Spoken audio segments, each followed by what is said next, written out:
ദൈവനാമത്തിന് മഹത്വം ഉണ്ടായിരിക്കട്ടെ. നമ്മൾ ഇത്ര നേരം പ്രസംഗങ്ങൾ കേട്ടുകൊണ്ടിരിക്കുകയായിരുന്നു അല്ലേ? ഒരു 4-5 മെസ്സേജുകൾ നമ്മൾ കേട്ടു. ജോഷി സഹോദരി പറഞ്ഞ പോലെ ഇത്രയും നല്ല മഴ പെയ്യുമ്പോൾ പുതപ്പിൻ്റെ അടിയിൽ നിന്ന് എണീറ്റ് വരാൻ പറ്റാത്തൊരവസ്ഥയാണ് എല്ലാവർക്കും. സുഖമായിട്ട് കിടന്നുറങ്ങണം. സത്യം പറഞ്ഞാൽ ഞാനിന്ന് വീട്ടിൽ ചോറും കൂടെ വെച്ചില്ല, ഒന്നും ചെയ്തില്ല. വരുന്ന വരെ അവിടെ കിടന്നു. ഈ ഒരാൾക്കായിട്ട് എന്ത് ചോറ് വെക്കണം എന്നൊക്കെ വിചാരിച്ച് ഞാൻ അവിടെ കിടന്നു. വരാൻ നേരമായപ്പോൾ എണീറ്റ് മാറിയിട്ട് പോന്നു. അപ്പം നമ്മൾ അത്രയും സുഖമായിട്ട് കിടന്നുറങ്ങേണ്ട സമയത്താണ് ഇത്രയും പേര് ഇവിടെ കൂടി ഇരുന്നിട്ട് ഈ വചനം കേൾക്കാൻ ഇരിക്കുന്നത്. അപ്പം ഞാൻ രാവിലെ 8 മണി തൊട്ടിട്ട് രാത്രി 8 മണി വരെ എന്ന് പറഞ്ഞപ്പോൾ ഞാനിങ്ങനെ ചിന്തിച്ചു, എൻ്റെ ദൈവമേ, ഇത്രയും മഴയും പ്രയാസങ്ങളും ഉള്ള സമയത്ത് ആരെ കൊണ്ടാവാൻ ഈ രാവിലെ 8 മണി തൊട്ടിട്ട് രാത്രി 8 മണി വരെ ഇരിക്കാനെന്ന്. പക്ഷേ എനിക്ക് തോന്നുന്നു തീരെ വയ്യാതെ കിടപ്പിലായിരുന്ന നമ്മുടെ ആ സഹോദരൻ, ആ ബ്രദർ വരെ നമ്മുടെ അടുത്തേക്ക് ഇന്ന് വചനം കേൾക്കാനായിട്ട് വന്നു. അപ്പോൾ തീഷ്ണതയുള്ളവർക്ക് വചനം കേൾക്കണമെന്ന് ആഗ്രഹമുണ്ട്, അതല്ലെങ്കിൽ ഇതുപോലെ പ്രോഗ്രാമുകൾ ദൈവവചനത്തിൻ്റെ പ്രഘോഷണങ്ങൾ നടക്കുന്നതിലേക്ക് വരണമെന്നും ആഗ്രഹം ഉണ്ടെങ്കിൽ അമ്മച്ചീനെ പോലെ ഇവരെ പോലെയുള്ളവർക്കൊന്നും അതൊരു വിഷയമല്ല. മഴയോ കാറ്റോ ഒന്നൊരു വിഷയമല്ല, അവർ കേൾക്കാൻ വന്നു. അപ്പം ഞാനിപ്പോൾ ഇന്ന് വിചാരിക്കുന്നതെന്ന് വെച്ചാൽ, ഞാൻ വലിയൊരു ഘോരമായ മെസ്സേജൊന്നും എഴുതി തയ്യാറാക്കിയിട്ട് വന്നിട്ടില്ല. കാരണം ഇത്രയും സമയം നമ്മൾ മെസ്സേജിൽ കേട്ടു. ഞാൻ ഇന്നലെ വരെയും ചോദിച്ചിട്ടുണ്ടായിരുന്നു, ഞാൻ മെസ്സേജ് പറയേണ്ടി വരുമോ എന്ന് ചോദിച്ചപ്പോൾ അത് വേണ്ട, മെസ്സേജ് പറയാൻ നമുക്ക് മെയിനായിട്ട് 1-2 ആൾക്കാരെ ആക്കിയിട്ടുണ്ടല്ലോ, അപ്പോൾ അതുകൊണ്ട് മിനി സഹോദരി മെസ്സേജൊന്നും പറയേണ്ടി വരില്ല എന്ന് പറഞ്ഞപ്പോൾ ഞാൻ വിചാരിച്ചു എന്നാൽ ഞാൻ 2 പാട്ട് പാടാമെന്ന് പറഞ്ഞ് ഞാൻ 2 പാട്ട് എഴുതിയിട്ട് വന്നു. പല പ്രാവശ്യം എന്നോട് ഒരു ബ്രദർ പറഞ്ഞിട്ടുണ്ട്, ഷാജു ബ്രദറിൻ്റെ അടുത്ത് പോകുമ്പോൾ സൂക്ഷിച്ച് പോയിക്കോളോ. കാരണം എന്താണെന്ന് വെച്ചാൽ വിചാരിക്കാത്ത നേരത്തെ പണി കിട്ടുന്നു. ഞാനിവിടെ വന്നിരുന്നപ്പോൾ എൻ്റെ അടുത്ത് പറഞ്ഞു, വചനം തയ്യാറാക്കിയിട്ടല്ലേ വന്നേക്കണേ, വചനം പറയേണ്ടതെന്ന്.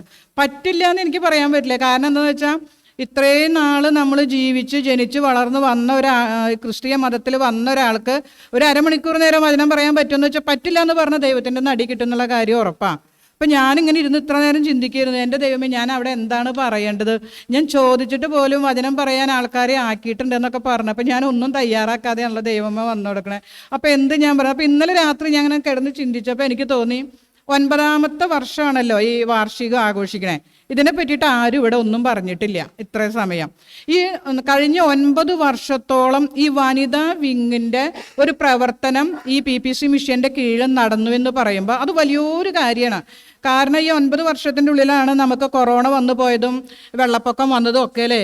എത്രയോ കാര്യങ്ങൾ, സംഘടനകൾ, പ്രവർത്തനങ്ങൾ ഈ കൊറോണയുടെ ഇടയിലും വെള്ളപ്പൊക്കത്തിൻ്റെ ഇടയിലും നിലച്ചുപോയി. അതിൽ നിലനിന്നത്, കൊറോണ മുതൽ നിലനിന്നത് ഒന്ന് മാത്രമേ ഉള്ളൂ, വീട്ടിലെ ആരാധന എന്ന് പറഞ്ഞിട്ട് നമ്മൾ ഓൺലൈൻ പ്രയറുകൾ മാത്രമാണ് നിലനിന്നത്. മറ്റു പല കാര്യങ്ങളും നമുക്ക് പുറന്തള്ളിപ്പോയി, ഒന്നുമില്ലാത്തൊരവസ്ഥയിലായി. അപ്പം ഞാനിങ്ങനെ ചിന്തിച്ചു, 9 വർഷത്തോളം ആയിട്ട് കുറച്ച് പേരാണെങ്കിലും ഈ വനിതാ വിങ് ഇങ്ങനെ നടത്തിക്കൊണ്ട് പോകാൻ അവർ അതിന് മനസ്സ് വെച്ചല്ലോ. അപ്പോൾ അതിനെ പറ്റിയിട്ട് എന്തായാലും 2 വാക്ക് പറയുന്നത്. എനിക്ക് സത്യം പറഞ്ഞാൽ എനിക്ക് അറിയില്ല. ഞാൻ ഇപ്പോൾ ഈ അടുത്ത കാലത്തല്ലേ ഈ PPC മിഷനിൽ ചേർന്നിട്ടുള്ളൂ. എന്നാലും ഞാൻ ഉദ്ദേശിക്കുകയാണ്, ഈ ഒരു സംഘടന നിലനിർത്തിക്കൊണ്ട് പോകാനായിട്ട് അഹോരാത്രം പണിയെടുക്കുന്ന ഒരു 2-4 വ്യക്തികളുണ്ട് ഇതിൽ അല്ലേ. അവരുടെ അഹോരാത്രി പ്രയത്നം കാരണമാണ് ഈ സംഘടന ഇങ്ങനെ നിലനിന്ന് പോയത്. അപ്പോൾ വനിത എന്ന് പറയുമ്പോൾ ഒരു മലയാളം വേർഡ് അല്ലേ. വനിത എന്ന് പറഞ്ഞാൽ എന്താ? സ്ത്രീ. വിങ് എന്താ? വിങ്ങിൻ്റെ അർത്ഥം ഒരു ചിറക് പോലെ, ചിറകിനും വിങ്ങെന്ന് അർത്ഥമുണ്ട്. അപ്പം ഞാനിങ്ങനെ കിടന്ന് ചിന്തിച്ചു, വനിത വിങ്, സ്ത്രീകളുടെ ചിറക് പക്ഷികൾക്ക് അത്യാവശ്യമായ ഒരു കാര്യമാണ് അല്ലേ.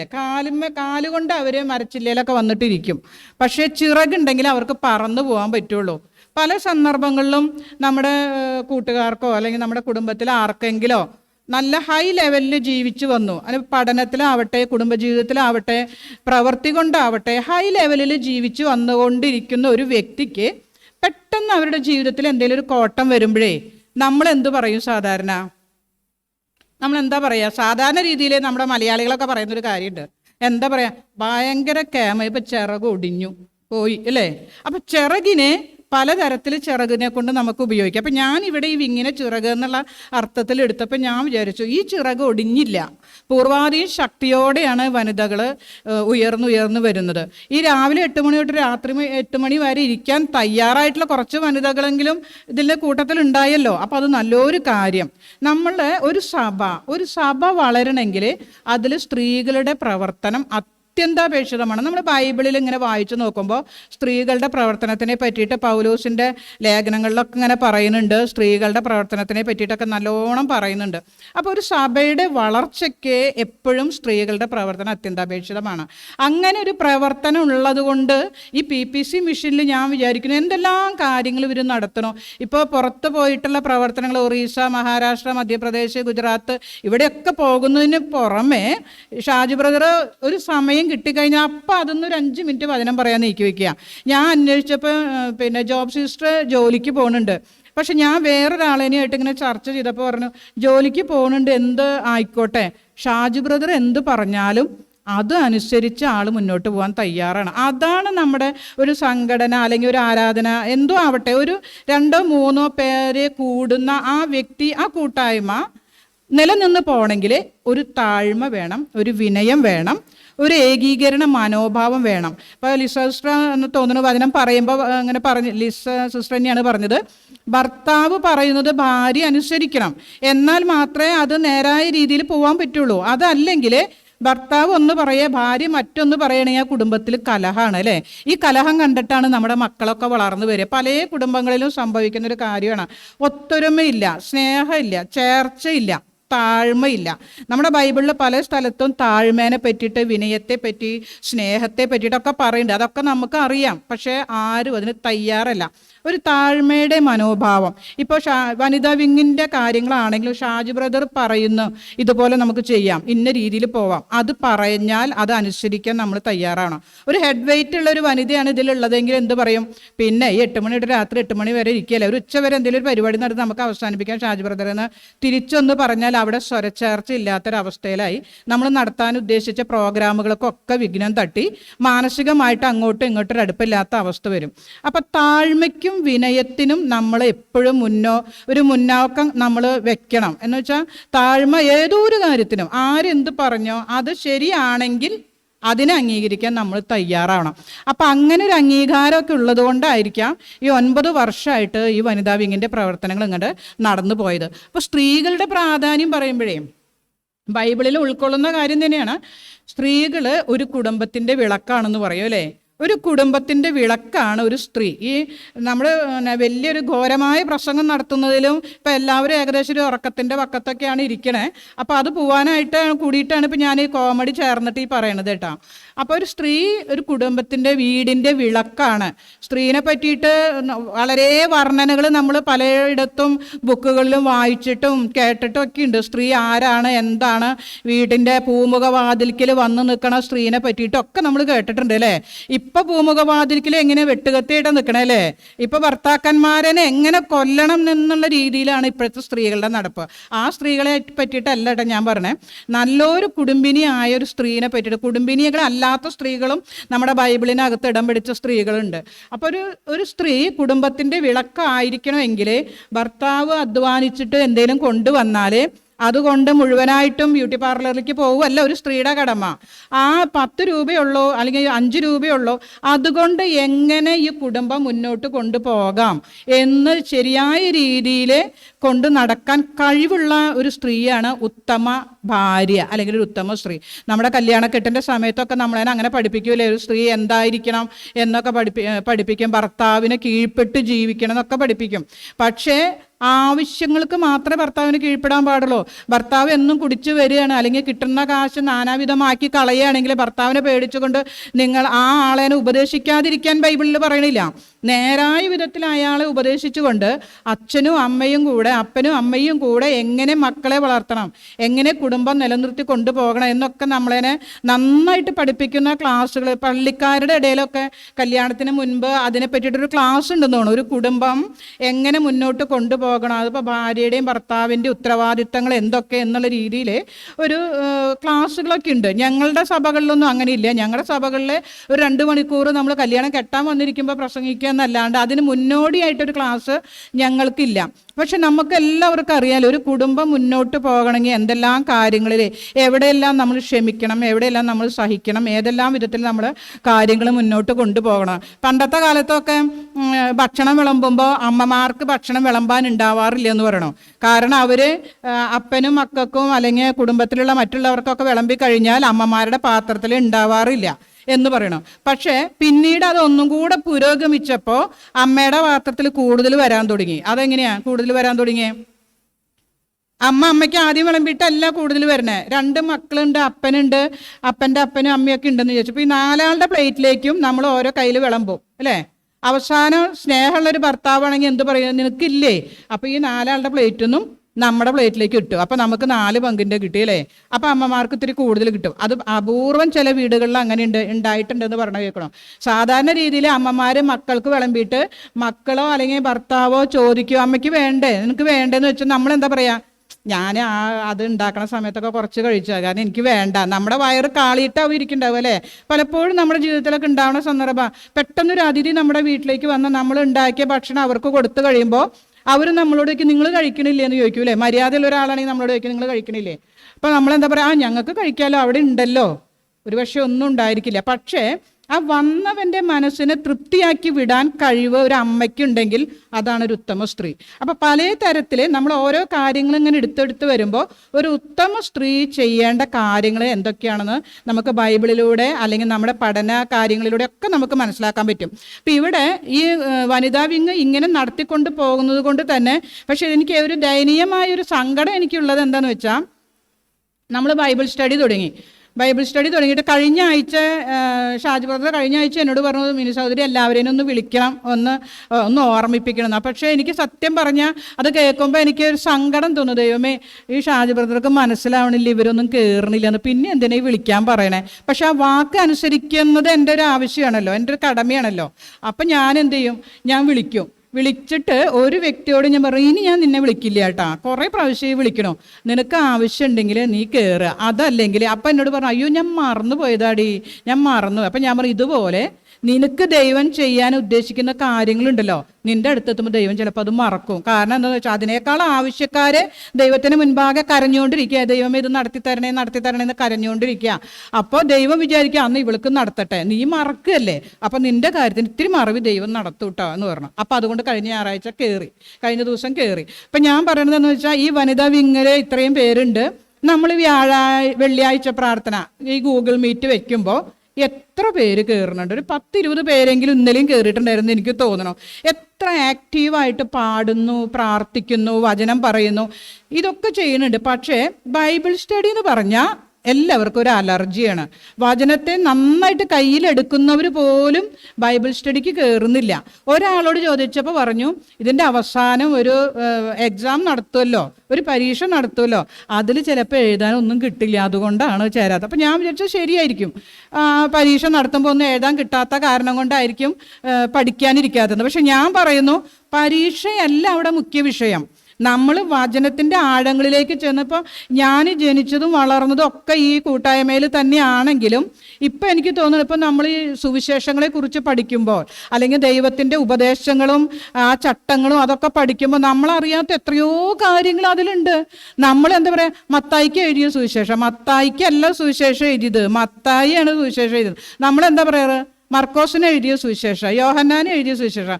അവർക്കല്ല എഴുതിയത്, അവർ യേശുവിനെ പറ്റിയിട്ട് അറിഞ്ഞതും പഠിച്ചതുമായ കാര്യങ്ങൾ നമുക്ക് വേണ്ടിയിട്ടാണ് എഴുതിയത്. ആ തെറ്റ് മനസ്സിലാക്കിയത് ഞാനിപ്പോൾ ഈ ബൈബിൾ സ്റ്റഡിന്നാണ്. കാര്യം എനിക്കറിയാം, 4 സുവിശേഷകരാണ്, അവർ 4 പേരും വചനം എഴുതിയെന്നൊക്കെ അറിഞ്ഞാലും പലപ്പോഴും നമ്മൾ പറയാൻ ആ തെറ്റെന്താന്ന് മനസ്സിലാക്കാതെയാണ് പലപ്പോഴും നമ്മൾ വാക്കുകൾ ഉരുവിട്ടുകൊണ്ടിരിക്കുന്നത്. അപ്പം നമ്മൾ ബൈബിൾ ഈ വനിതാ വിങ് എത്രയും ഇനിയും കൂടുതൽ ശക്തീകരിക്കട്ടെ എന്ന് ഞാൻ പ്രാർത്ഥിക്കണേ. ഇനിയും നിങ്ങൾ റിട്ടയർഡ് ആയിട്ടിരിക്കുന്നവരാണെങ്കിൽ, അല്ലെങ്കിൽ ജോലിക്ക് പോവാതിരിക്കുന്നതോ അല്ലെങ്കിൽ കുടുംബത്തിലെ മറ്റു പ്രാരാബ്ദങ്ങളൊക്കെ ഒഴിഞ്ഞിട്ടിരിക്കുന്ന ആരെങ്കിലുമൊക്കെ ഉണ്ടെങ്കിൽ അവരേനെയൊക്കെ കൂട്ടിയിട്ട് ഈ വനിതാ വിങ് ശക്തിപ്പെടുത്തുമ്പോൾ നമ്മുടെ PPC സംഘടനയ്ക്ക് അത് വലിയൊരു മുതൽക്കൂട്ടാണ്.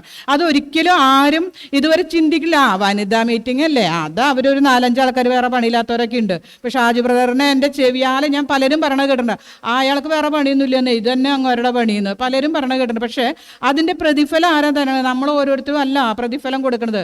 സ്വർഗത്തിലെ ദൈവമാണ് അതിൻ്റെ പ്രതിഫലം കൊടുക്കുന്നത്. മറ്റുള്ളവരുടെ മുൻപാകെ നമ്മൾ ചിലപ്പോൾ പരിഹാസികളായി തീരാം, പിന്നെ നമ്മൾ അപമാനിക്കപ്പെടാം. ഇതൊക്കെ ആയാലും പ്രതിഫലം നൽകുന്ന ഒരു കർത്താവ് നമുക്കുണ്ട് അല്ലേ? അപ്പോൾ ആ പ്രതിഫലം നൽകുന്ന, ഇപ്പം നമ്മൾ അവിടെ ചെല്ലുമ്പോൾ നിങ്ങൾ ഭൂമിയിൽ എന്തൊക്കെ ചെയ്തു എന്നുള്ളൊരു കണക്ക് പുസ്തകം അവിടെ നിവർത്താനുണ്ട്. നമ്മൾ ഭൂമിയിൽ എന്തൊക്കെ ചെയ്തു, നമ്മളെ കൊണ്ട് ഒരു ആത്മാവിനെ നേടാൻ സാധിച്ചിട്ടുണ്ടോ എന്നൊക്കെ അവിടെ ചെന്ന് കണക്ക് നോക്കുമ്പോൾ ഈ പറഞ്ഞവരൊക്കെ എവിടേക്ക് പോകും? പിന്നാക്കം പോകും. നമ്മളെപ്പോലെ നല്ലത് ചെയ്തിട്ടുണ്ടെങ്കിൽ അവരൊക്കെ മുന്നിലേക്ക് വരും. രക്ഷിക്കപ്പെട്ടു അല്ലെങ്കിൽ മാനസാന്തരപ്പെട്ടു ഇതുപോലെ ഇങ്ങനെയൊക്കെ കൂട്ടായ്മകളിൽ കൂടി എന്നതുകൊണ്ട് മാത്രം അർത്ഥമല്ല കേട്ടോ. ഞാൻ പറയുകയാണെങ്കിൽ രക്ഷിക്കപ്പെട്ടാലും മാനസാന്തരപ്പെട്ടാലും കർത്താവിനോട് കൂടെ ചേരണമെങ്കിൽ സ്നാനപ്പെടും കൂടെ വേണമെന്നാണ് ഞങ്ങൾ പഠിച്ചിരിക്കുന്നത്. സ്നാനം വരുമ്പോൾ നമ്മൾ അതുവരെ ചെയ്ത എല്ലാ ദോഷഫലങ്ങളും നമ്മൾ കഴുകി കളഞ്ഞ് നമ്മൾ വെള്ളത്തിൽ മുങ്ങി ദൈവത്തിനോട് കൂടെ നമ്മൾ വെള്ളത്തിൽ നിന്ന് ഉയരുന്നത് ദൈവത്തിനോട് കൂടെ ഉയർത്തെഴുന്നേറ്റ് ദൈവത്തിനോട് കൂടെ ജീവിക്കുന്നതിന് തുല്യമാണ്. നമ്മൾ ഈ പ്രവർത്തനങ്ങളൊക്കെ ചെയ്താലും നമ്മൾ ദൈവത്തിനോട് കൂടെ ചേർന്ന് വസിക്കണമെങ്കിൽ നമ്മൾ കർത്താവിൽ സ്നാനം ഏൽക്കണം. ജലസ്നാനം ഏറ്റാൽ മാത്രമാണ്. ഇപ്പോൾ നിങ്ങൾ വിചാരിക്കണം ഞങ്ങൾ സ്നാനപ്പെട്ടിട്ടാണ് വന്നതെന്ന് നിങ്ങൾക്ക് തോന്നുന്നുണ്ടാവും. അത് അറിവില്ലാത്ത കാലത്തല്ലേ? പള്ളിയിൽ മാമോദിസ മുക്കുന്നത് ഒരു തരത്തിലുള്ള സ്നാനമാണ്. അത് നമ്മൾ അറിവില്ലാത്ത കാലത്താണ്. നമ്മൾ അറിവ് വെക്കുമ്പോൾ പലവിധമായ തെറ്റുകൾ നമ്മൾ ദൈനംദിനം ചെയ്തുകൊണ്ടിരിക്കുകയാണ്. ആ ചെയ്ത നമ്മുടെ തെറ്റുകൾക്ക് ക്ഷമ ചോദിച്ചിട്ടാണ് ദൈവം കുരിശിൽ തൂങ്ങിയത്. അപ്പം നമ്മുടെ പാപങ്ങളെല്ലാം ക്ഷമിച്ചു. ആ പാപങ്ങൾ ക്ഷമിച്ചാൽ ഞാനും ദൈവത്തെ പോലെ ആയിട്ട് ഇനി ജീവിക്കേണ്ടത് ആവശ്യമാണ്. അപ്പം നമ്മുടെ പോരായ്മകളെല്ലാം അറിഞ്ഞ് നമ്മളെ സ്നേഹിക്കാൻ ദൈവം തയ്യാറാണ്. ഇനിയിപ്പോൾ സ്നാനപ്പെട്ടു എന്ന് വിചാരിച്ച് ഇത്ര വർഷമായെന്ന് വിചാരിച്ചാൽ തെറ്റ് ചെയ്യാത്തവരല്ല കേട്ടോ. സ്നാനപ്പെട്ടവരൊക്കെ തെറ്റ് ചെയ്യണവർ തന്നെയാണ്. പക്ഷേ നമ്മുടെ കയ്യിലൊരു തെറ്റ് വന്നാൽ നമുക്ക് ദൈവത്തോട് പറയാം, ദൈവമേ ഇന്നറിയാതെ എൻ്റെ കയ്യിൽ നിന്ന് വന്നു പോയി. നമുക്ക് രാത്രി ദൈവത്തോട് പ്രാർത്ഥിക്കുമ്പോൾ അതല്ലെങ്കിൽ സംഭവിച്ചു കഴിഞ്ഞു, അറിയാതെ ഒരു തെറ്റ് സംഭവിച്ചു കഴിഞ്ഞു, നമുക്ക് ദൈവത്തോട് പറയാം, ദൈവമേ അറിയാതെ എൻ്റെ കയ്യിൽ നിന്ന് വന്നു പോയി, നീ എന്നോട് ക്ഷമിക്കണേ നമുക്ക് ദൈവത്തോട് പറയാം. അപ്പം അങ്ങനെ പറയാനുള്ള സാഹചര്യം കൂടെ ദൈവം നമുക്ക് തന്നിട്ടുണ്ട്. എന്ന് വിചാരിച്ച് സ്നാനപ്പെട്ട ഒരാൾ ദൈനംദിനം തെറ്റ് ചെയ്തുകൊണ്ടിരിക്കുക എന്നല്ല അവിടെ പറഞ്ഞതിൻ്റെ അർത്ഥം. നമുക്ക് അങ്ങനെ ദൈവത്തോട് നിരപ്പ് പ്രാപിക്കാൻ ദൈവം സാഹചര്യങ്ങൾ തരുന്നുണ്ട്. അപ്പം ഇവിടെ ഈ വനിതാ വിങ്ങിൻ്റെ ഈ വാർഷികത്തോടനുബന്ധിച്ച് ഞാനിങ്ങനെ വന്നിരുന്ന് ചിന്തിച്ചപ്പം എനിക്കൊരു വാക്യം കിട്ടുന്നത് യോഹന്നാൻ 15:5. ഞാൻ മുന്തിരിവള്ളിയും നിങ്ങൾ കൊമ്പുകളുമാകുന്നു. ഒരുത്തൻ എന്നിലും ഞാൻ അവനിലും വസിക്കുന്നു എങ്കിൽ അവൻ വളരെ ഫലം കായ്ക്കും. എന്നെ പിരിഞ്ഞ് നിങ്ങൾക്ക് ഒന്നും ചെയ്യുവാൻ കഴിയുകയില്ല. അപ്പോൾ നമ്മൾ ഒരു സംഘടനയുടെ കീഴിൽ നിന്ന് നമ്മൾ ഓരോരോ ചെറിയ കൂട്ടായ്മകളൊക്കെ അതിൽ ചെയ്യുന്നുണ്ടെങ്കിലും നമ്മൾ ആരെ നിർത്തിയിരിക്കണം? ദൈവത്തെ മുൻനിർത്തിയിരിക്കണം. ദൈവത്തിൻ്റെ സാന്നിധ്യം ഇല്ലാതെ അല്ലെങ്കിൽ ദൈവത്തിൻ്റെ സഹവാസം ഇല്ലാതെ നമ്മൾ ഒരു കാര്യം ചെയ്തിട്ട് കാര്യമില്ല. നമ്മൾ എപ്പോഴും പറയുന്നത് പോലെ ആദ്യം അവൻ്റെ രാജ്യവും നീതിയും അന്വേഷിക്കണം. നമ്മൾ ആ കാര്യം തുടങ്ങുന്നതിന് മുൻപ് ദൈവമേ ഇത് ഞങ്ങളുടെ ഈ കൂട്ടായ്മയ്ക്ക് ഒരു അനുഗ്രഹമായി വരണേ എന്ന് പറഞ്ഞിട്ട് വേണം ഇത് തുടങ്ങാനായിട്ട്. ഈ മുന്തിരിവള്ളിയുടെ പ്രത്യേകത എന്താ? മുന്തിരിവള്ളി ആരാ? കർത്താവായ യേശുക്രിസ്തുവിനെ മുന്തിരിവള്ളി എന്ന് പറയുന്നത് അല്ലേ? നമ്മൾ കൊമ്പുകളും. മുന്തിരിവള്ളിയുടെ പ്രത്യേകത എന്ന് വെച്ചാൽ മുന്തിരിവള്ളിയിൽ നമ്മൾക്ക് ദൈവത്തിനോടുമായിട്ടുള്ള അടുപ്പം. മുന്തിരി എന്ന് പറഞ്ഞാൽ തന്നെ ആ മുന്തിരിയുടെ പഴവും അത് ഏറ്റവും ഫലപ്രദമായൊരു പഴമാണ് അല്ലേ? നമ്മൾക്ക് ഈ മുന്തിരിയുടെ കാര്യം പറയുമ്പോൾ അല്ലെങ്കിൽ മുന്തിരി ഇഷ്ടമില്ലാത്ത ആരുമില്ല. പഴുത്ത മുന്തിരി ഉണങ്ങിയ മുന്തിരി ഒക്കെ നമുക്ക് വളരെ ഫലം ചെയ്യും. നമ്മൾക്ക് ശരീരത്തിൽ ബ്ലഡിൻ്റെ കുറവുണ്ടാകുമ്പോൾ കറുത്ത ഉണക്കമുന്തിരി കഴിക്കാൻ പറയുന്നുണ്ട്. കുട്ടികൾക്ക് വയറിന് എന്തെങ്കിലും അസുഖം ഉണ്ടാകുമ്പോൾ ജനിച്ച ഉടനെയുള്ള പിള്ളേർക്ക് അസുഖം ഉണ്ടാകുമ്പോൾ ഉണക്കമുന്തിരി വെള്ളത്തിലിട്ട് അത് തിരുമ്പി അതിൻ്റെ വെള്ളം കൊടുക്കാൻ പറയുന്നുണ്ട്. അപ്പം മുന്തിരി ഉണങ്ങിയതായാലും പഴുത്തതായാലും ഇനി മുന്തിരിയുടെ ഏതൊരു ഭാഗം എടുത്താലും അത് നല്ലൊരു കാര്യമായിട്ടാണ് പറയുന്നത്. പിന്നെ നമ്മുടെ വീഞ്ഞുണ്ടാക്കാൻ മുന്തിരി ഉപയോഗിക്കുന്നുണ്ട്. പിന്നെ നമ്മുടെ തിരുവത്താഴ ശുശ്രൂഷകളിൽ അവിടുത്തെ വീഞ്ഞുണ്ടാക്കുന്നത് മുന്തിരി വീഞ്ഞാണ് സാധാരണ രീതിയിൽ കൊടുക്കണ്ടേ. ഞാനൊക്കെ അങ്ങനെയാണ് കണ്ട് വളർന്നിരിക്കുന്നത്. കറുത്ത മുന്തിരി വാങ്ങിച്ച് കഴുകി തലേദിവസം രാത്രി വെള്ളത്തിലിട്ട് പിറ്റേ ദിവസം രാവിലെ അത് നന്നായി ഞെരടി പിഴിഞ്ഞ് ആ ചാറാണ് സാധാരണ കർത്തൃമേശകളിലൊക്കെ വീഞ്ഞായിട്ട് കൊടുക്കാറ്. പക്ഷെ ഇപ്പോൾ എളുപ്പത്തിന് അതല്ല. ഇപ്പോൾ എളുപ്പത്തിന് വൈൻ്റെ കുപ്പി വാങ്ങിച്ചു കൊണ്ടുവരും, അതൊന്ന് പകർത്തിയിട്ടാണ് ഇപ്പോൾ കൊടുക്കണേ. പണ്ട് അതുപോലെ പുളിപ്പില്ലാത്ത അപ്പം എന്ന് പറയുമ്പോൾ നമ്മൾ ഈ കർത്തൃമേശയ്ക്ക് ഉപയോഗിക്കുന്നത് ഗോതമ്പ് പൊടി, ഉപ്പില്ലാതെ കുഴച്ച് അകത്തും പുറത്തും ഇല വെച്ചിട്ട് ചട്ടിയിലിട്ട് ചുട്ടിട്ടാണ് മുന്തിരി നമ്മുടെ തിരുവത്താഴ മേശയിൽ നമ്മൾ ഉപയോഗിക്കണം. പക്ഷെ ഇപ്പം അങ്ങനെയല്ല, ഇപ്പം ബ്രെഡ് പൊട്ടിച്ച് കൊടുക്കുകയാണ്. അപ്പം എല്ലാറ്റിനും മാറ്റം വന്നു. പക്ഷെ ദൈവം ഇതൊന്നും മാറ്റാൻ പറഞ്ഞിട്ടില്ല കേട്ടാ. ദൈവം ആദ്യം മുതലേ നമ്മളോട് ദൈവത്തിൻ്റെ വചനത്തിൻ്റെ കാര്യമൊക്കെ പറയുമ്പോൾ അതിൻ്റെ ഒരു വള്ളിയെങ്കിലും പുള്ളിയെങ്കിലും മാറ്റാനുള്ള അധികാരം ദൈവം നമുക്ക് തന്നിട്ടില്ല. പലപ്പോഴും നമ്മൾ നമ്മുടെ സൗകര്യത്തിനനുസരിച്ച് അത് മാറ്റിക്കൊണ്ടിരിക്കുകയാണ്. ഇപ്പം ഇവിടെ കർത്താവ് പറയാണ് മുന്തിരിവള്ളി. അപ്പോൾ കൊമ്പുകൾക്ക് മുന്തിരിവള്ളിയിൽ ചുറ്റിപ്പിടിച്ച് വസിക്കണം എന്നുണ്ടെങ്കിൽ, അതായത് ദൈവത്തിൽ നമുക്ക് വസിക്കുന്നത് വേണമെന്നുണ്ടെങ്കിൽ അതുപോലെ തന്നെ ആയിരിക്കും നമ്മുടെ ഓരോ പ്രവർത്തനങ്ങളും. ദൈവത്തിനെ മുൻനിർത്തി അല്ലാതെ നമുക്കൊന്നും ചെയ്യുവാൻ കഴിയില്ല. ചിലപ്പോൾ ഒരു അധികം ഫലം കായ്ക്കാൻ വേണ്ടിയിട്ടൊക്കെ മുന്തിരി കൊമ്പൊക്കെ ചെത്തിന്ന് വരും അല്ലേ. നമ്മുടെ ജീവിതത്തിൽ എല്ലാ കാലത്തും ഒരേപോലെ നല്ല രീതിയിൽ പോയിക്കൊള്ളണമെന്നില്ല. നമുക്ക് ചിലപ്പോൾ ചില പ്രയാസങ്ങളും ചെത്തലും വെടുപ്പാക്കലുകളൊക്കെ നമ്മുടെ ജീവിതത്തിൽ വരും. അപ്പം നമ്മൾ എന്ത് വിചാരിക്കുക, മടുത്തുപോയി അല്ലേ. എത്ര അടിക്കടി ഓരോ പ്രയാസങ്ങളും നമ്മുടെ ജീവിതത്തിൽ വരുമ്പോൾ നമ്മൾക്ക് തോന്നും, ഒരു മടുപ്പ് തോന്നും. ഈ എന്തിന് പ്രാർത്ഥിക്കണം, എന്തിന് ദൈവത്തോട് യാചിക്കണം എന്നൊക്കെ മനസ്സിൽ നമുക്ക് തോന്നും. പക്ഷേ പ്രിയമുള്ളവരെ, ദൈവം എന്താന്ന് പറയണത്, നമുക്ക് ഓരോ ചെത്തലുകൾ, നമുക്ക് വെടുപ്പാക്കലുകളൊക്കെ വരുന്നത് അധികം ഫലം കായ്ക്കേണ്ടതിനാണ്.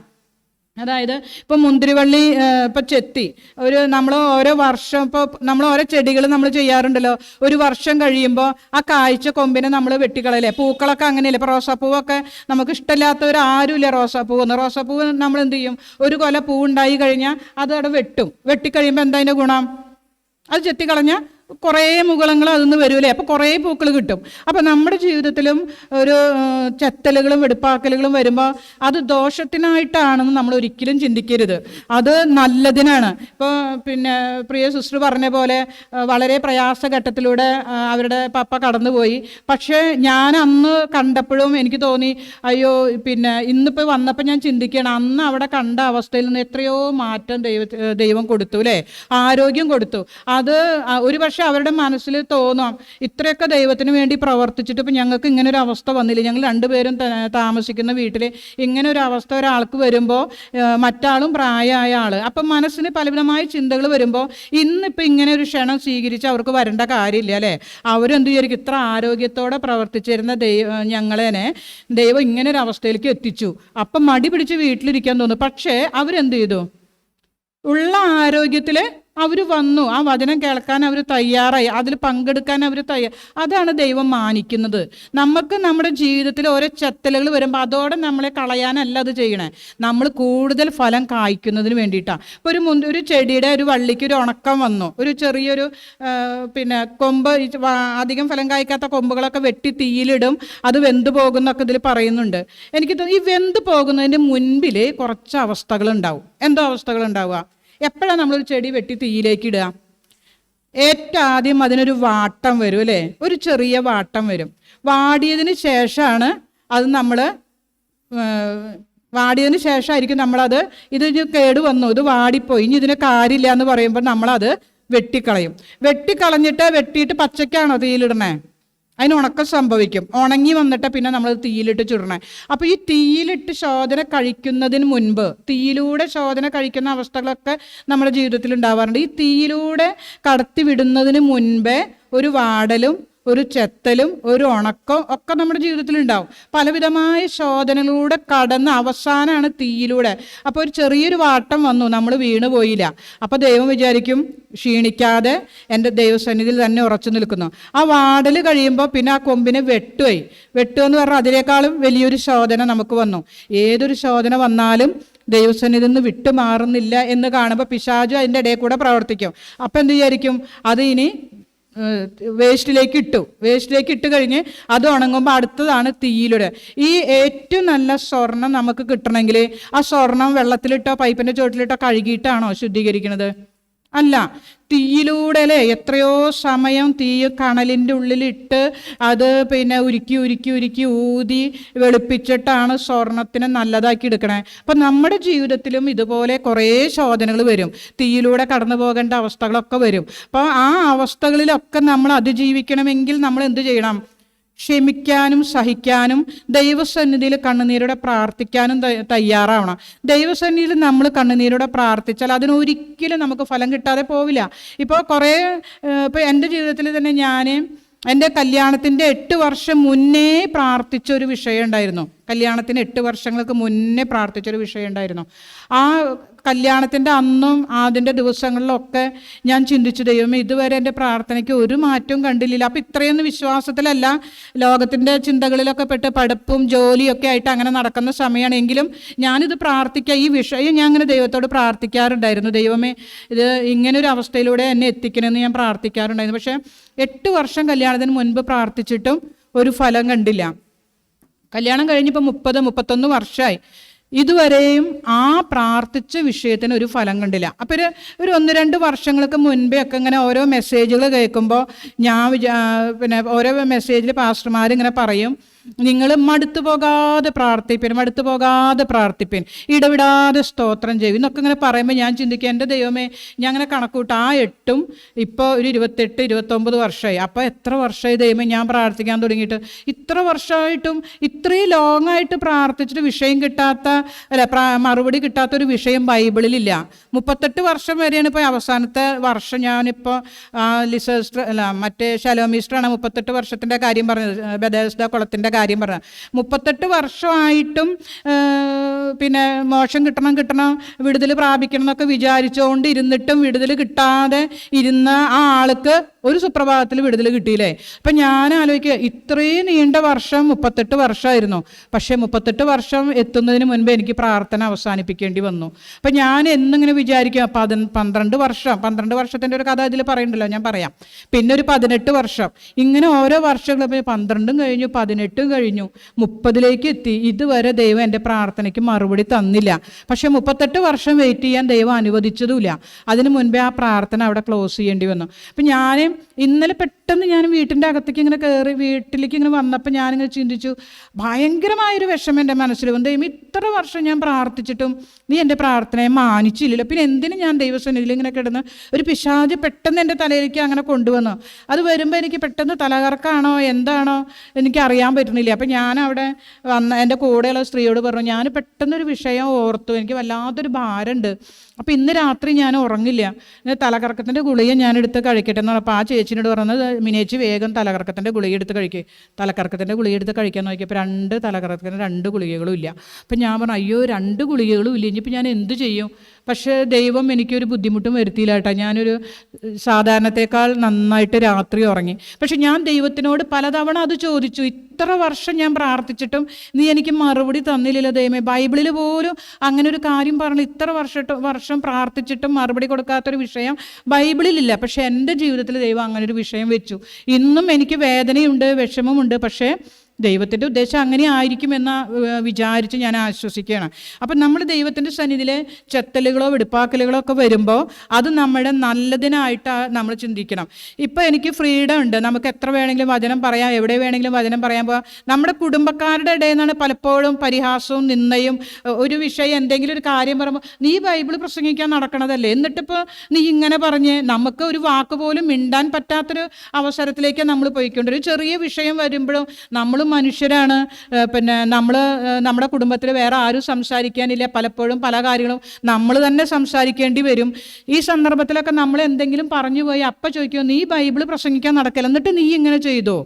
ആ ചോദ്യം അതൊക്കെ നമ്മുടെ കുടുംബത്തിൽ നിന്ന് തന്നെ അത് കിട്ടുമ്പോൾ ഞാൻ ദൈവത്തിനോട് പറയും, ദൈവമേ എന്നെ ബൈബിൾ പ്രസംഗിക്കാൻ എനിക്ക് പ്രാപ്തിയില്ല കേട്ടോ, എനിക്ക് ഒരു കഴിവില്ല. മറ്റുള്ളവർ ഇപ്പോൾ ഇവിടെ പ്രസംഗിച്ചു പോയി അവരെ പോലെ അത്ര മെസ്സേജ് പറയാനുള്ള പ്രാപ്തിയൊന്നും എനിക്കില്ല. പക്ഷേ ദൈവസന്നിധിയിൽ വചനം എടുത്ത് നിൽക്കാനുള്ള ധൈര്യം ദൈവം തന്നല്ലോ, അതിനുവേണ്ടി ഞാൻ ദൈവത്തിന് നന്ദി പറയാണ്. പ്രാർത്ഥിക്കാൻ പറഞ്ഞാൽ 2 വാക്ക് പ്രാർത്ഥിക്കാൻ, ഒരു പാട്ട് പാടാൻ പറഞ്ഞാൽ അത് പാടാൻ, ഒരു 10 മിനിറ്റ് വചനം പറയാൻ പറഞ്ഞാൽ അത് പറയാൻ, അതിനുള്ള ആരോഗ്യം എനിക്ക് ദൈവം തന്നല്ലോ, അതിന് ഞാൻ ദൈവത്തെ സ്തുതിക്കണേ. മറ്റുള്ളവർ എങ്ങനെയാണെന്ന് നോക്കിയിട്ട് അവരെ പോലെ ദീർഘസമയം നിന്ന് പ്രസംഗിക്കാനോ. കഴിഞ്ഞ ദിവസം ഞാനിങ്ങനെ മൊബൈലിൽ നോക്കിയപ്പം ലേഡീസിൻ്റെ പ്രസംഗങ്ങൾ കണ്ടു. എൻ്റെ ദൈവമേ, ഞാൻ തന്നെ അതിശയിച്ചു പോയി. അവർ കിടന്ന് പ്രസംഗിക്കുക എന്ന് പറഞ്ഞാൽ അവിടെ കിടന്ന് യുദ്ധം ചെയ്യുകയാണ്. അന്യഭാഷകളെ കൊണ്ടും പ്രവചനവരങ്ങളെ കൊണ്ടും ദൂതുകൾ പറഞ്ഞിട്ടും അവരവിടെ കിടന്ന് യുദ്ധം ചെയ്യുക. അവരുടെ പിറകിലൊക്കെ 2-4 പാസ്റ്റർമാരിരിക്കുന്നുണ്ട്. അവരൊക്കെ ഒന്നും അല്ലാത്തൊരവസ്ഥയിലേക്ക് എത്തുക. അത്ര ഘോരമായ പ്രസംഗങ്ങളെ കാണിക്കുക. അപ്പം ഞാൻ വിചാരിച്ചു, എൻ്റെ കർത്താവ്, എനിക്ക് ഇങ്ങനെ ആഗ്രഹമില്ല കേട്ടോ. ഇതുപോലെ ചാടി തുള്ളി പ്രസംഗിച്ച് കൈകൊണ്ട് അടിക്കാൻ വരുന്ന പോലെ, മൈക്കൊക്കെ തട്ടിയിടുന്ന പോലെ, എൻ്റെ ദൈവം എനിക്ക് അതൊന്നും വേണ്ട.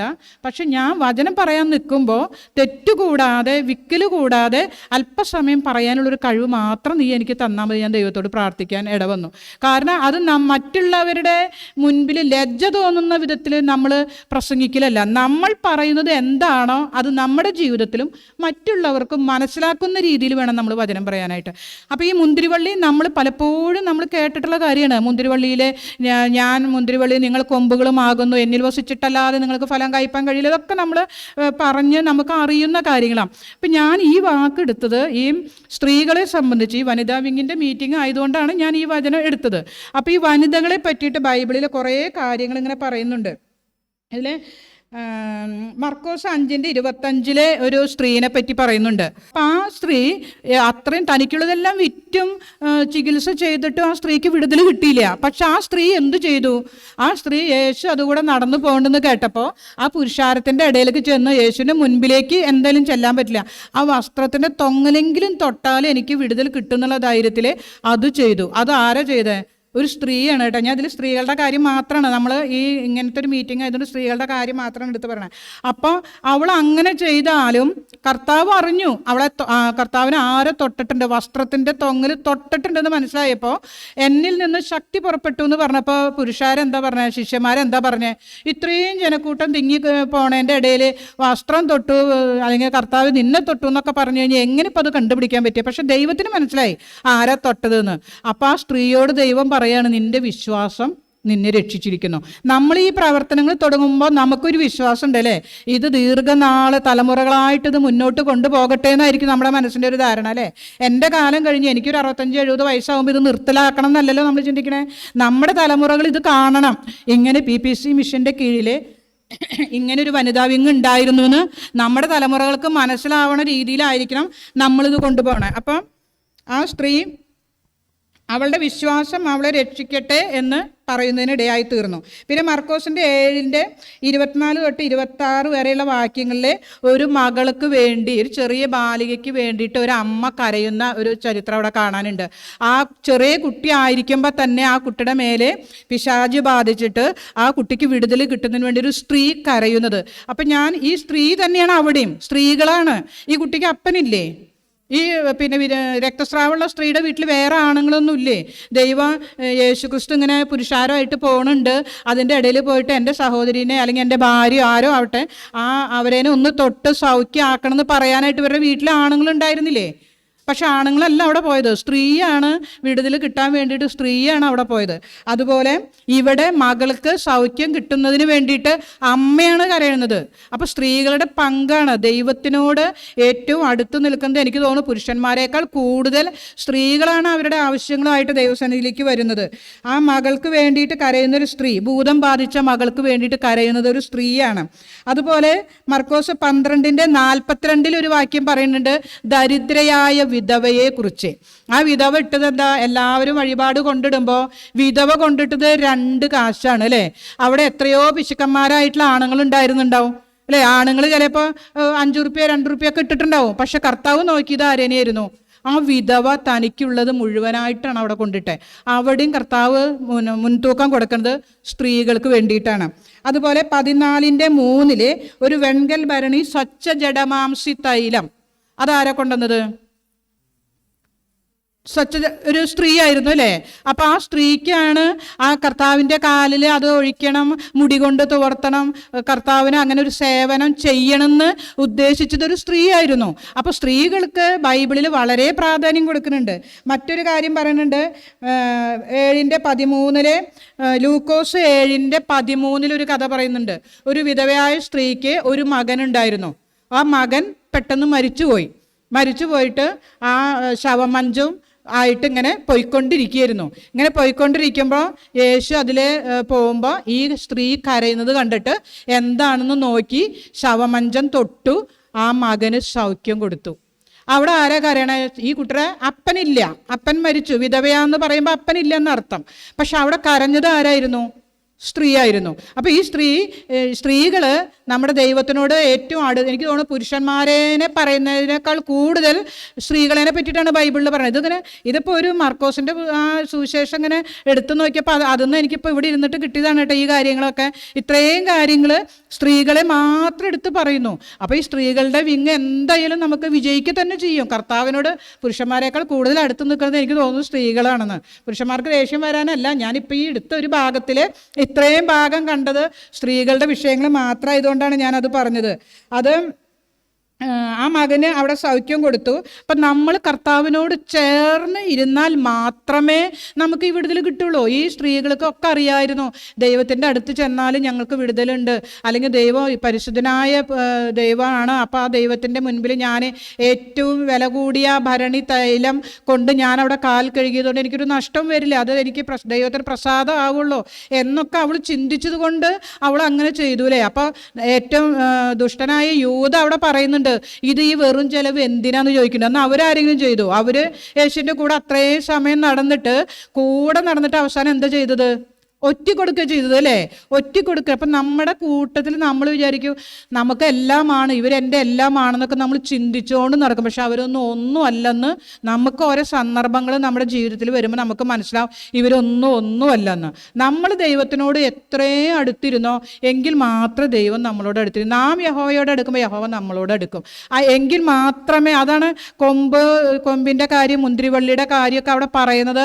ആ വള്ളിയുടെ സഹായമില്ലാതെ, കർത്താവിൻ്റെ സഹായം ഇല്ലാതെ നമുക്ക് ഒരു പ്രവൃത്തി മുന്നോട്ട് ചെയ്യാൻ പറ്റില്ല. നമുക്ക് അത്രയും ഒരു പാട്ടുകാരൻ ഒരു പഴയ പാട്ടിൻ്റെ ഒരു 4 വരി ഞാനിവിടെ പാടാൻ പോവാം. ഈ പഴയ പാട്ടുകളോട് എനിക്ക് ഭയങ്കര താല്പര്യമാണ് കേട്ടോ. കാരണം എന്താണെന്ന് വെച്ചാൽ ഇപ്പോൾ നമ്മൾ സിനിമയിൽ കാണുന്ന ഡിസ്കോ ഡാൻസൊക്കെ ഉണ്ടായിരുന്നില്ല, പണ്ടത്തെ ഡിസ്കോ ഡാൻസുകൾ ഇപ്പോൾ ഇല്ലെന്ന് തോന്നില്ല. ഇപ്പോൾ വേറെ എന്തൊക്കെയോ പേര്, നമ്മുടെ വായിൽ കൊള്ളാത്ത വേറെ എന്തൊക്കെയോ പേരുകളാണ്. പക്ഷേ ഈ ഡിസ്കോ ഡാൻസിൻ്റെ ഒക്കെ പാട്ടുകൾ പോലെയാണ് ഇപ്പോൾ ക്രിസ്ത്യൻ പാട്ടുകൾ വരുന്നത്. ഒരു അർത്ഥവുമില്ല, ഒന്നുമില്ല. ഓരോരുത്തരുടെ മനസ്സിൽ തോന്നിയ വാക്കുകൾ, ഏതൊരു പാട്ട് നിരോധിക്കുക വരെ ചെയ്തിട്ടുണ്ടെന്ന് പറയണം. ആ മനസ്സിൽ തോന്നിയ വാക്കുകൾ ഉപയോഗിച്ച് ഡിസ്കോ ഡാൻസിൻ്റെയും ബ്രേക്ക് ഡാൻസിൻ്റെയും രീതിയിലാണ് പാട്ടുകൾ എഴുതിക്കൊണ്ടിരിക്കുന്നത്. പക്ഷെ പഴയ കാലത്തെ പാട്ടുകൾ അങ്ങനെയല്ല, നല്ല അർത്ഥസമ്പുഷ്ടമായ വാക്കാണ്. പഴയ കാലത്തെ കവികൾ, പാസ്റ്റർമാരായിരിക്കുന്നവർ അല്ലെങ്കിൽ ദൈവവചനം പഠിച്ച് അനുഭവത്തിലൂടെ പഠിച്ചു വന്നിട്ടുള്ള ദേവദാസന്മാരൊക്കെ എഴുതുന്ന പാട്ടുകൾക്ക് വളരെ അർത്ഥം ഉണ്ടായിരുന്നു. അവരുടെ ജീവിതത്തിൽ നിന്ന് എടുത്തിട്ടാണ് അവർ പാട്ടുകൾ ഉണ്ടാക്കിയത്, ഇന്നത്തെ പാട്ട് പോലെയല്ല. അതുകൊണ്ട് ഞാൻ ഓരോ പാട്ട് പാടുമ്പോഴും, പ്രത്യേകിച്ച് ഒരു സദസ്സിൽ ഞാനൊരു പാട്ട് പാടുകയാണെന്നുണ്ടെങ്കിൽ ആ പാട്ട് ഞാൻ മുഴുവനും പഠിക്കും. അറിയാത്ത പാട്ടാണെങ്കിൽ യൂട്യൂബിൽ നോക്കിയിട്ട് അതിൻ്റെ ട്യൂണ് പഠിച്ചിട്ട് ആ പാട്ടിൻ്റെ അർത്ഥം മനസ്സിലാക്കും. അർത്ഥമുണ്ടെന്ന് തോന്നണമെങ്കിൽ മാത്രം ഞാൻ ആ പാട്ട് പാടാറുള്ളൂ.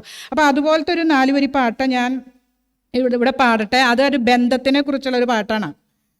മരണത്താൽ മറയാത്ത മഹൽ സ്നേഹ പ്രഭയായി പിരിയാ ബന്ധമാണിത് യുഗകാലം വരെയും.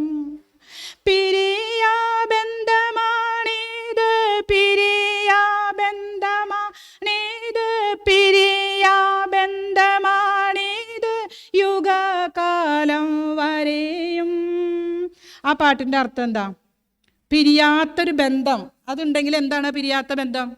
നമ്മുടെ കർത്താവിനോട് കൂടെയുള്ള, ദൈവത്തിനോട് ചേർന്നിരിക്കുന്ന ഒരു ബന്ധം മാത്രമാണ് നമുക്ക് പിരിയാത്ത ബന്ധമായിട്ടുള്ളൂ. അല്ലെങ്കിൽ നമ്മൾ വിചാരിക്കും നമ്മുടെ ഭർത്താവ് നമ്മളെ ഒരിക്കലും പിരിയില്ല, അല്ലെങ്കിൽ നമ്മുടെ മക്കളെ കാണുമ്പോൾ നമ്മൾ വിചാരിക്കും 2 പെൺപിള്ളേരല്ല, അവരിപ്പോൾ എന്തായാലും അമ്മേനെ ഓർത്തിട്ട് വിട്ടുപോവില്ല എന്ന്. പക്ഷെ അങ്ങനെയല്ല കേട്ടോ. അവരുടേതായ ജീവിതത്തിലേക്ക് വരുമ്പോൾ, അവരുടെ കാര്യം വലുതായി തോന്നുമ്പോൾ അവർ നമ്മളെ ഇട്ടിട്ട് പോകും. ആരും ആയിക്കോട്ടെ. നമ്മുടെ ഇപ്പോൾ ഭർത്താവിനേക്കാൾ നല്ല വേറെ നമ്മുടെ ഗെറ്റ് ടുഗദറിനൊക്കെ പോകുമ്പോൾ കണ്ടില്ലേ ഓരോരുത്തർ ചെയ്യണേ. ഗെറ്റ് ടുഗദറിനൊക്കെ പോകുമ്പോൾ ഈ ഭർത്താവിനായിട്ട് നല്ലതാണ് ആ പണ്ടത്തെ കൂട്ടുകാരെന്ന് വിചാരിക്കുമ്പോൾ അവർ ഈ ഭർത്താവിനിട്ട് അങ്ങോട്ട് പോകുന്നുണ്ടല്ലേ. നിരപരാധികളായ ഭർത്താക്കന്മാരെ കിട്ടിട്ട് പെണ്ണുങ്ങൾ അങ്ങനെ പോകുന്നുണ്ട്. അതൊക്കെ പുതിയ യുഗത്തിൽ സംഭവിക്കുന്ന കാര്യങ്ങളാണ് ഇതൊക്കെ. അപ്പം നമുക്ക് തോന്നും ആ ഭർത്താവിന് ഏകദേശം പ്രായമൊക്കെ ആയി, അല്ലെങ്കിൽ ഇപ്പോൾ സാമ്പത്തികമൊക്കെ ഒരുവിധം കഴിഞ്ഞു. അപ്പോൾ ഇതാകുമ്പോൾ ഒരു പുതുക്കത്തിൻ്റെ ഒരു സ്നേഹം കിട്ടില്ല എന്നുള്ള രീതിയിലായിരിക്കും പഴയ ഭർത്താവിനിട്ടൊരു പുതിയ ഭർത്താവിൻ്റെ അടുത്തേക്ക് പോണത്. അങ്ങനെ പിരിയുന്ന ഒരു ബന്ധം അല്ല നമ്മൾ കർത്താവിനോട് ചേർന്നിട്ടുള്ള ബന്ധം.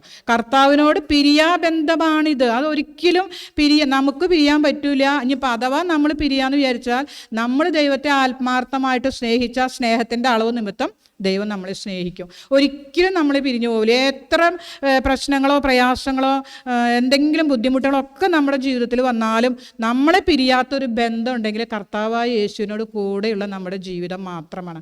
അപ്പം ഇതൊക്കെ ഇങ്ങനെ പറഞ്ഞു വരുന്നത് ഞാൻ ഈ വനിതാ വിങ്ങിനോട് ചേർന്നിട്ടാണ് ഇത് വരുന്നത്.